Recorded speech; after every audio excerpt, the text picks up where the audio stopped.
வணக்கம் மக்களே, நான் உங்கள் மித்ரா. இன்னைக்கான தலைப்பு பயம். எல்லாருக்கும் பயம் இருக்குது, ஒரு சாதாரணம் தான். ஆனால் அந்த பயமே நமக்கு பிடிச்ச விஷயத்திலிருந்து தள்ளி விட்டுரும்.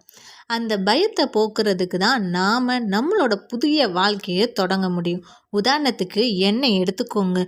ஒரு புதிய ஆள்கிட்ட பேசுகிறதுக்கு பயப்படுவேன். தெரியாத இடத்துக்கு போனால் அட்ரஸ் கேட்குறதுக்கு பயப்படுவேன். தயவு செஞ்சு இன்ட்ரோவர்ட்டுன்னு மட்டும் சொல்லி ப்ராப்ளத்தை நினச்சிடாதீங்க. நம்ம எல்லாத்தையும் எதிர்கொள்ளணும். மற்றவங்க என்ன நினைப்பாங்கன்னு நினச்சா நாம் வாழ முடியாது. ஸோ நான் என்னோட பயத்தை எல்லாத்தையும் ஒரு லிஸ்ட்டு போட்டேன். ஸ்விம் பண்ணுறதுக்கு பயம், அட்லீஸ்ட் அதை ஃபேஸ்னாலும் பண்ணணும்னு அப்பா கூட நீச்சல் அடிக்க கிளம்பிட்டேன். போய் இடத்த பார்த்தா அது ஒரு கிணறு.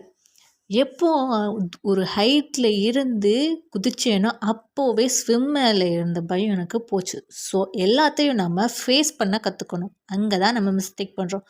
ஸோ கற்றுக்கோங்க. நாளைக்கு பார்க்கலாம். நன்றி.